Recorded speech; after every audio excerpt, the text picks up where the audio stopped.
Você está na Sol Leste FM 104,9. Vai começar agora o podcast do Lavador, com Thales Ferreira e convidados.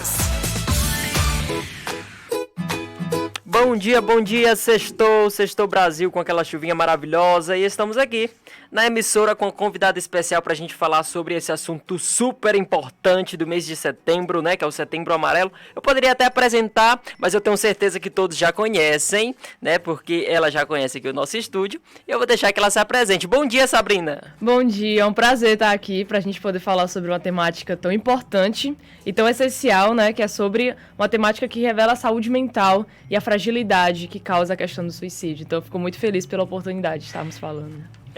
A gente escolheu esse tema importante, bastante importante. Vamos falar um pouco sobre os números que teve na pandemia.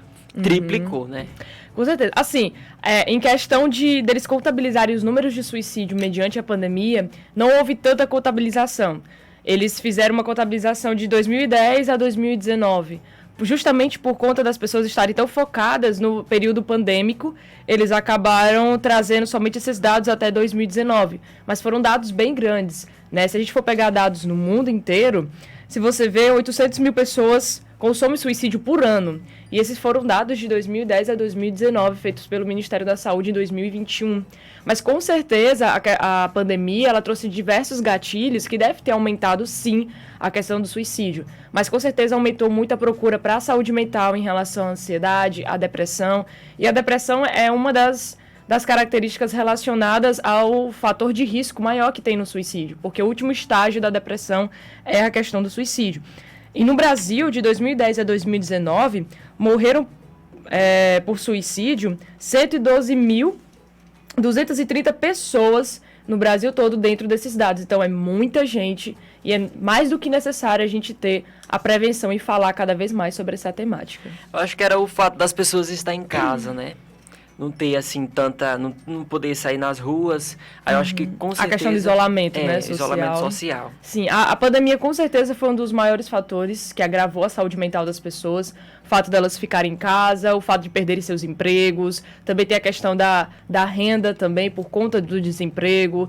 Às vezes, até mesmo o medo de não saber como que ia acontecer a pandemia, né? Sem a vacina no início dela, que a pandemia começou em 2020, março de 2020, aqui no Brasil. Então, sem saber se teria vacina, sem saber quais seriam os procedimentos que iam ter dentro do Brasil. Então, isso causou pânico nas pessoas, né? Tanto que na pandemia, um ator muito famoso da Globo, chamado Flávio Migliaccio, ele acabou consumando suicídio e deixou uma carta, né? Então, essa carta, infelizmente, foi divulgada para a mídia, que é algo que não pode ser divulgado. A mídia pode falar sobre o suicídio, mas não pode divulgar cartas e fotos.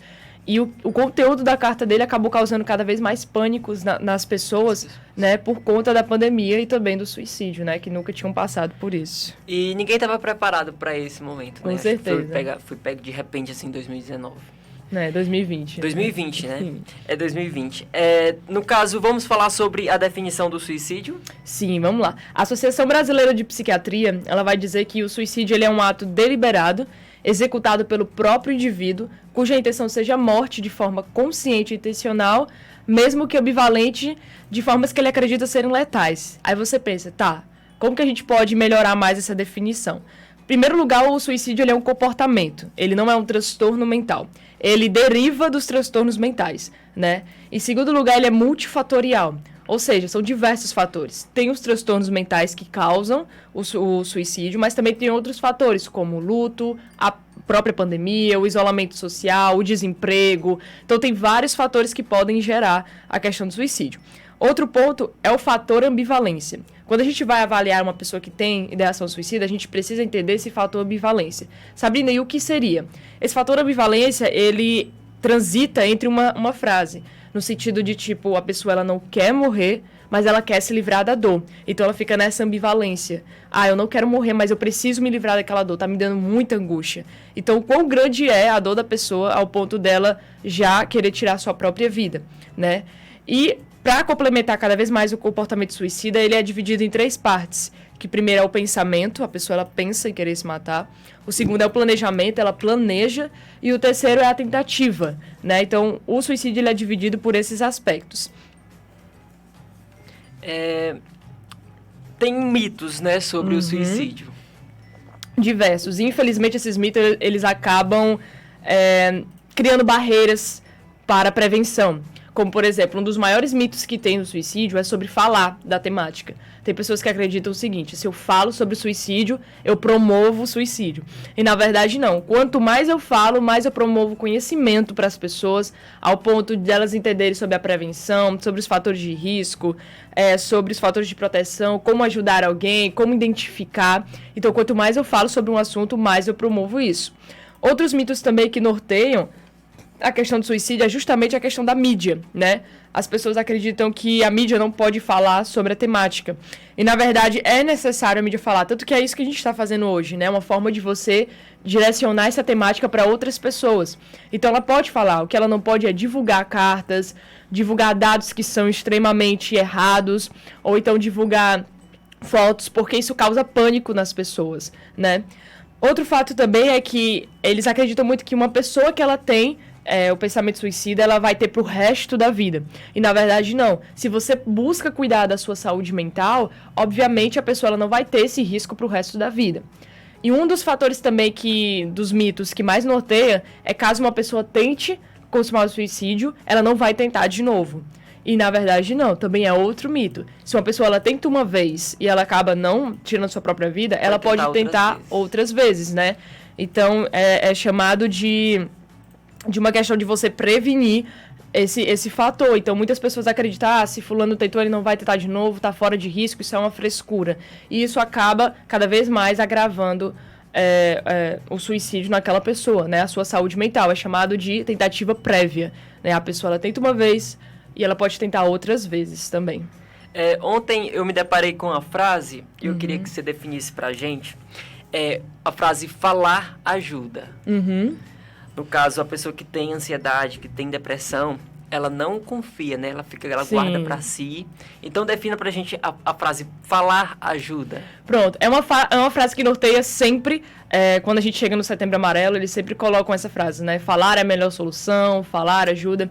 Só que somente falar não é a única solução, né? A gente precisa também ter um comportamento de ajudar aquela pessoa. Se ela é muito retraída, ela não consegue falar, ela não consegue chegar até você. Às vezes o corpo, ele também fala. O comportamento daquela pessoa de se isolar, de não querer sair, de não atender o telefone, já é um comportamento que a gente precisa prestar muita atenção. Determinados sinais que é visto através da fala e do corpo são importantes. Se a pessoa ela não fala abertamente sobre o que ela está sentindo, mas o corpo dela, o comportamento dela vai falar de certa forma. Então, esse falar, ele abrange diversas partes, não só o falar verbalmente, mas o falar do corpo também. Ele abrange diversas partes. Então, as pessoas elas não podem somente esperar que o outro chegue e fale: eu não estou bem, eu estou com ideação suicida, eu preciso de ajuda. Nem sempre as pessoas vão fazer isso, né? Às vezes a gente precisa reparar mais sobre o comportamento daquela pessoa, sobre como ela está vivendo, determinadas questões que ela está vivenciando no seu dia a dia, se ela está com problema na família, no relacionamento, no trabalho. Tudo isso a gente precisa levar em consideração para saber como que a pessoa está e como que a gente pode ajudar ela em mediante a isso. Vamos falar sobre definição. Me fala a definição de ansiedade. Certo. A ansiedade, ela é um estado de alerta, certo? Existe a ansiedade que é patológica, que é uma ansiedade já gerada para o transtorno mental, e existe a ansiedade que é a ansiedade normal que nós temos. Por que ela é um estado de alerta? Porque é quando o seu corpo ele está chegando a um limite, onde o seu corpo ele vai falar: ei, tem alguma coisa errada, você não está bem. Então, a ansiedade normal é algo que a gente pode ter no nosso dia a dia. Por exemplo, na hora de apresentar um trabalho, ou até mesmo apresentar o programa, às vezes a pessoa fica nervosa. Só que aqueles sintomas, aquele nervosismo, é só de curto prazo, é naquele momento. Já que tem pessoas que têm ansiedade, que é considerada patológica, que já é uma ansiedade que ela provoca tanto questões relacionadas à sua saúde física e à sua saúde mental, né? Sintomas de saúde física e mental, onde a pessoa ela fica extremamente exausta, nervosa, o coração começa a acelerar, ela tem crises de ansiedade, o pensamento começa a acelerar, e isso começa a atrapalhar o seu dia a dia. Então, a partir do momento que a pessoa ela começa a se atrapalhar no seu dia a dia, que ela deixa de fazer determinadas atividades, ela já está numa ansiedade um pouco mais avançada. Por exemplo, eu vou deixar de sair para algum canto porque eu vou ter uma crise e eu não vou conseguir. Eu vou deixar de fazer fazer alguma coisa dentro de casa, porque da última vez que eu fiz, eu tive uma crise. Então, as pessoas, elas acabam se prendendo a isso, e a ansiedade acaba se tornando cada vez mais presente no seu dia a dia, atrapalhando o seu dia a dia. Então, é considerada já uma ansiedade patológica. As pessoas falam, eu não sou ansioso, eu não queria ter ansiedade, eu queria controlar. E a ansiedade é algo que todos nós temos, e é algo que a gente não pode controlar, porque é algo que já faz parte da gente. Se a gente tenta controlar cada vez mais a ansiedade, aí que ela vai atacando de uma forma mais brusca, né? Então, o que a gente aprende é a conviver com ela. A conviver com ela e não deixar com que ela seja muito explanada para o nosso dia a dia. É mito ou é verdade que a ansiedade pode levar à depressão? Pode sim. Uma ansiedade muito avançada, na qual as pessoas elas não buscam cuidar da sua saúde mental, ela pode sim avançar para uma depressão. Porque a pessoa ela já está num estágio de crise na qual ela não consegue desenvolver mais as suas atividades. Só que ela é um estágio assim, bem avançado para chegar até a depressão. Assim como também a depressão pode desencadear a ansiedade também e a questão do suicídio. Em relação ao suicídio, é mais provável ter na depressão do que na ansiedade. Tem sim dados na ansiedade? Tem. Só que é um estágio bem avançado. Por quê? Porque a ansiedade, as pessoas quando começam a ter as crises, elas têm medo de morrer. Porque elas ficam mais nervosas ainda por conta da angústia que elas vão sentindo. Já na depressão, a pessoa ela está numa tristeza profunda. Então, às vezes, ela não sente vontade de viver, ela está com desesperança. E aí pode acabar gerando a questão do suicídio. Pronto. Depressão. A definição depressão. A depressão ela é um estado onde a pessoa ela tem a tristeza profunda, ela não sente vontade de viver, ela sente uma desesperança, ela não sente animação para fazer as suas coisas do dia a dia, e ela pode ser gerada em outros fatores também. A depressão pode ser gerada por algumas questões que ocorreram de forma brusca, né? Um luto, uma perda que a pessoa pode estar passando. Então, na hora que a depressão chega nesse estágio e ela começa a avançar sem você começar a cuidar da sua saúde mental, ela pode gerar a questão do suicídio. E existem diversos tipos de depressão, como, por exemplo, a depressão pós-parto, né? Que acontece com mulheres que acabam de ter os seus filhos. Às vezes, eles rejeitam a criança por conta de uma gravidez conturbada e acabam não conseguindo lidar muito bem com isso. Vamos para os dados? Uhum. Você pode nos falar um pouco sobre os dados sobre a ansiedade e depressão? Pronto, os dados sobre a ansiedade e depressão, a gente sabe que aumentou bastante mediante a pandemia. A busca pela saúde mental começou a aumentar bastante. E esses dados, eles acabam alertando as pessoas em relação à sua saúde mental. O quanto elas necessitam dos cuidados em relação à sua saúde mental. Muitas pessoas desenvolveram determinados gatilhos por conta da pandemia. E esses dados começaram a aumentar. Eu não vou saber te dizer ao certo o número correto desses dados, mas em relação ao suicídio, os dados aumentaram bastante, porém não foram contabilizados mediante a pandemia. Mas, como eu tinha falado anteriormente, 800 mil pessoas por ano acabam consumando o suicídio no mundo inteiro. E no Brasil já chegou nos dados de 112 mil pessoas que já chegaram a consumar suicídio de 2010 a 2019. Só que, infelizmente, ainda não foi contabilizado mediante a pandemia, que pode, sim, ter aumentado por conta das pessoas fixarem somente na pandemia e esquecerem outras doenças que estavam já gerando muito antes da pandemia entrar. Vamos falar sobre a ansiedade na adolescência. Foi um caso que eu vivi, e aí eu vou até relatar daqui a pouco. A gente também tinha uma convidada, só que ela não pôde vir para falar sobre isso. Eu acho que é da fase da criança para adolescência, né? Muitos jovens. Essa transição, né? A transição. Você pode falar um pouco sobre? Pronto. A transição de passar da criança para adolescência, e principalmente a adolescência para a fase adulta, que até o ponto que a gente pode até trazer, porque o suicídio ele é a segunda maior causa entre jovens de 15 a 29 anos. Né? A terceira maior causa no Brasil com homens de 15 a 29 anos e a oitava maior entre mulheres de 15 a 29 anos. E aí você pensa, por que essa transição é tão brusca? Né? A fase da adolescência para entrar na fase adulta é uma fase onde você passa por diversos ciclos e mudanças. Onde você está saindo de uma fase onde você tinha aquela determinada responsabilidade para entrar em uma fase que a responsabilidade aumenta cada vez mais. Então, a pessoa ela se enche de medos, de ansiedades, preocupações em relação ao futuro, de como que vai ser o seu futuro, como que ela vai conseguir lidar, se ela vai conseguir pagar ou se sustentar, né? E muitas vezes, quando você não tem uma renda aí que fica mais mais agravante à sua saúde mental. E quando você passa da fase da criança para a adolescência, também entra por esses ciclos, né? Você também adquire bastante responsabilidade, porque a criança tinha aquela responsabilidade, ou pelo menos deveria, que a gente sabe que existem crianças, infelizmente, no nosso Brasil, que não chega a ter uma infância como deveria, né? Com brincadeiras, com estudo. Então, quando ela se sente obrigada a já ter uma responsabilidade muito maior, a ansiedade ela começa a atacar essa pessoa. Então, principalmente quando você sai da fase da infância, onde você era para brincar, era para se divertir, entra na fase da adolescência, que também era para você estudar, e às vezes tem pessoas que não passam por essa fase, acabam tendo que criar responsabilidades e amadurecer muito rápido, a ansiedade ela se torna muito agravante mediante esses ciclos. Então, todos os ciclos que a gente passa, desde a infância até a nossa fase do idoso, sempre vão ter questões de amadurecimento, responsabilidade para se lidar. Então, sempre vai ter algumas questões que podem atrapalhar a nossa saúde mental, para poder lidar com essa mudança, com esse ciclo. E sempre pode vir, na verdade, a questão da ansiedade para poder agravar. No meu caso também foi assim. Foi do 8º ano pro 9º. Brincava muito na escola e tal, não levava os estudos muito a sério. Aí eu pensava, meu Deus, o que é que vai ser de mim? Como você exatamente falou, né? Sim. E no 8º ano eu me esforcei, aí veio a ansiedade. Aí logo depois foi a separação dos meus pais. Ficou bastante complicado. O negócio piorou mais um pouco.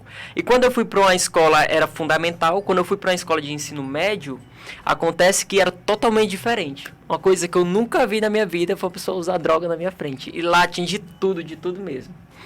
E ali que foi um baque grande, muito grande. E eu posso dizer que a minha ansiedade, hoje em dia eu não tenho mais. Eu vou até te perguntar sobre os transtornos que ela trouxe. Eu tinha, né, como não era muito... A gente não tinha aqui em Aquiraz muitos psicólogos, era muito difícil, era raro. E eu passei, eu acho que por 6 psicólogos. Então não foi um tratamento saudável, né? Também cheguei a tomar ansiolítico. E hoje em dia eu não tenho mais. Mas eu sentia transtornos todo mês. Eu vou até te perguntar. Todo mês tinha 1 a 2 semanas, dores de cabeça, aquela agoniação, sabe? Angústia, né? Angústia. Tu pode definir sobre essa questão da angústia? Sim. Esses são sintomas que são relacionados à ansiedade. Ela provoca uma angústia forte que às vezes as pessoas elas não conseguem definir, elas só sabem sentir, né? Que é aquele peso, aquela vontade de se livrar cada vez mais daquela dor. Então, muitas das vezes tem pessoas que sentem de forma muito maior e tem pessoas que vão sentindo de forma menor.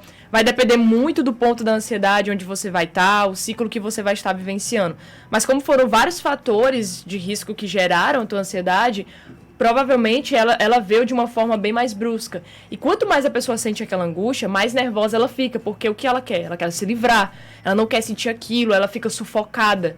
Então, ela fica mais nervosa ainda para poder se livrar. E a ansiedade, no momento que você estiver nessa crise, o ideal é você respirar fundo e tentar se acalmar aos poucos. Tem várias formas de você fazer isso, tem técnicas que podem ser passadas mediante uma terapia, principalmente a terapia, porque ela vai te ajudar a entender sobre a ansiedade e saber que ela não é um bicho de 7 cabeças como muitas pessoas acabam definindo. Ela é séria, sim. Mas no momento que a gente estiver passando, a gente precisa manter a calma, que é difícil, existem pessoas que não vão conseguir manter a calma, por isso que, mediante a terapia, ela vai ajudar você a compreender mais aquela ansiedade que você está passando e os gatilhos que vão ser provocados mediante a ela. Então, essa angústia que a pessoa sente é uma energia muito forte que ela quer se livrar daquilo. Ela se sente sufocada, é como se você pegasse a pessoa e trancasse dentro de um local onde ela não pudesse sair, né? E é mais difícil ainda lidar dessa forma. Então a terapia ela vai ajudar a pessoa a lidar e os fatores de proteção ao seu redor também. Você falou de técnicas. Uma das técnicas que eu mais usava era respirar fundo com as pedrinhas de gelo na mão. Sim. Vamos para os fatores de risco? Pronto, vamos lá. Um dos fatores de risco que mais norteia o suicídio é a questão da tentativa prévia, né? Se uma pessoa ela tenta se suicidar, ela pode ter 50% de chance de tentar novamente, caso ela não chegue a consumar o suicídio, né? Então, é um dos fatores de risco que a gente mais precisa prestar atenção. Outros fatores de risco é a questão dos transtornos mentais, né? Não é somente os transtornos mentais que causam suicídio, mas é um dos fatores de risco, como a depressão, como a ansiedade, que a gente estava já conversando, o transtorno bipolar, a esquizofrenia, o transtorno mediante o álcool e outras drogas, porque sim, né, você está viciado em álcool e drogas podem também gerar a questão da ansiedade. E outros fatores de risco também que norteiam a questão da pandemia, do desemprego, isolamento social, algumas doenças terminais também, incapacitantes, o bullying, né, o desamparo, a pessoa ficar desesperançosa, desamparada, que são traços da personalidade mediante a um transtorno mental. Abuso físico, psicológico, estupro também é um dos fatores que pode gerar. Então, o suicídio ele é multifatorial, são diversos que podem gerar, que são fatores de risco que a gente precisa prestar atenção mediante esses sinais. Vamos falar sobre fatores de proteção. Sim, é importante a gente saber como poder ajudar, né, aquela pessoa.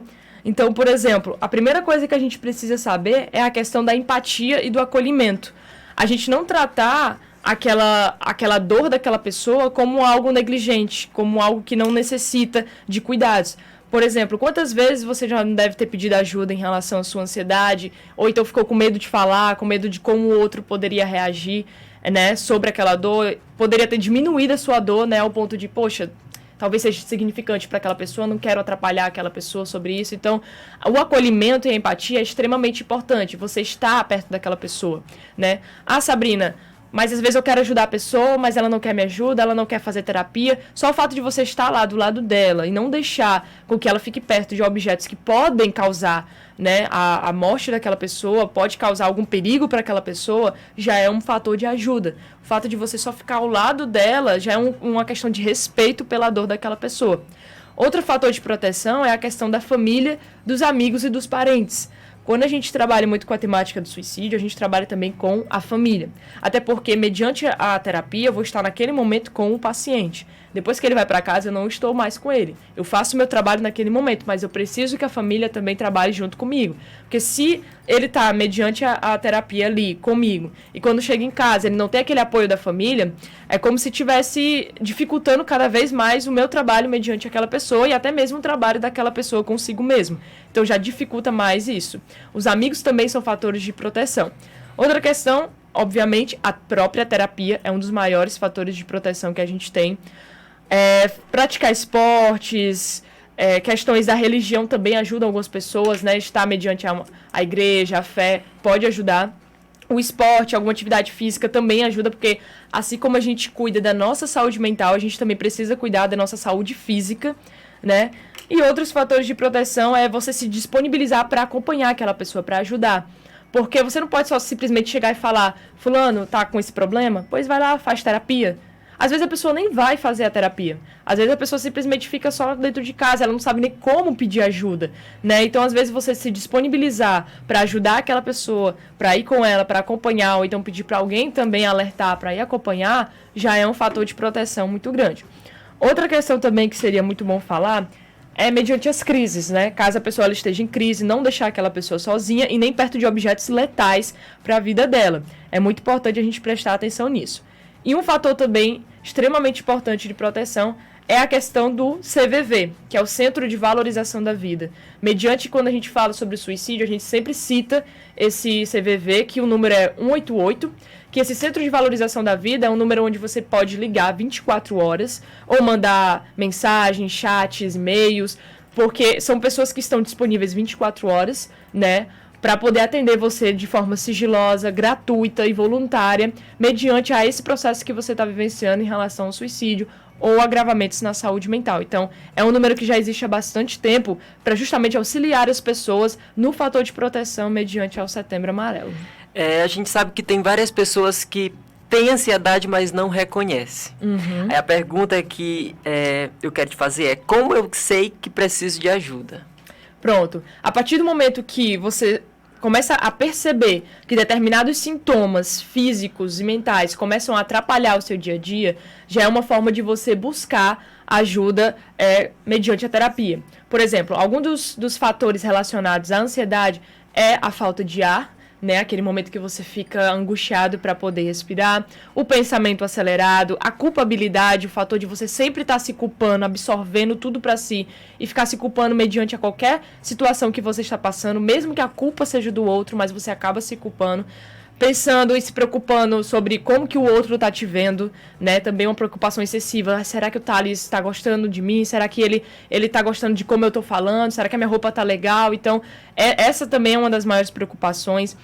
A questão do tremor também, a sudorese, você ficar suando bastante, essa angústia também que causa na pessoa, o coração muito acelerado, então às vezes a pessoa ela tá naquele momento de crise, de angústia, já é sintomas que você já pode reconhecer e buscar a terapia para poder saber como lidar, porque um dos maiores fatores que agrava a ansiedade é muitas vezes isso que você falou, a pessoa não saber que está com ansiedade, passar por esses sintomas e, às vezes, não buscar ajuda porque não reconhece como ela tá e vai agravando cada vez mais. Ela fica mais nervosa mediante a uma crise de ansiedade. Pronto. Eu agradeço bastante o nosso bate-papo, foi bacana de verdade.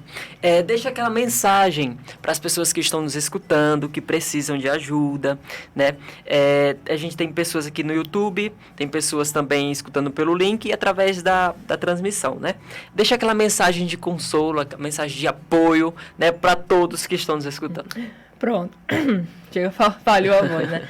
Pronto, eu peço que as pessoas elas comecem a tratar mais a questão do suicídio com seriedade. Não só o suicídio, mas também qualquer tipo de dor relacionada ao outro. O mundo está precisando mais de empatia e a pandemia mostrou que precisamos cada vez mais um dos outros. Esse período que a gente passou isolado foi um período que se agravou cada vez mais a saúde mental porque a gente estava longe das pessoas. Então não tem como a gente sobreviver mediante a vida sem ter aquele apoio da outra pessoa, sem poder ajudar e também ser ajudado. Então, a gente começar a tratar as temáticas da saúde mental com mais seriedade. Saúde mental é importante. Terapia não é coisa de louco, né? Como muitas pessoas acabam vendo dessa forma. Terapia é uma forma de você cuidar da sua saúde mental, assim como você cuida da sua saúde física. Então, por que a gente se esforça tanto para ter uma estética boa e a gente esquece da nossa saúde mental? Ambos os dois precisam estar em equilíbrio. Se eu estou mal mentalmente, vai ver a minha saúde física também vai ser afetada, e assim vice-versa. Então, eu peço para que as pessoas tratem essa temática não só mediante o Setembro Amarelo, mas mediante um ano inteiro, né? Tratar com mais seriedade, sem frescura, não só essa temática, mas sobre a depressão, a ansiedade, qualquer outras temáticas relacionadas à dor mental daquela pessoa. Porque se a gente fizer uma rede de apoio muito maior, a gente vai ter menos agravamentos na saúde mental do que a gente espera. Então a gente tem formas de ajudar, só que a gente precisa levar um pouco mais a sério essa temática. Pronto, você é importante, né? Obrigado, viu, Sabrina, por esse bate-papo bacana. É exatamente 10h03, você está aqui na 104,9. Vamos para os nossos comerciais?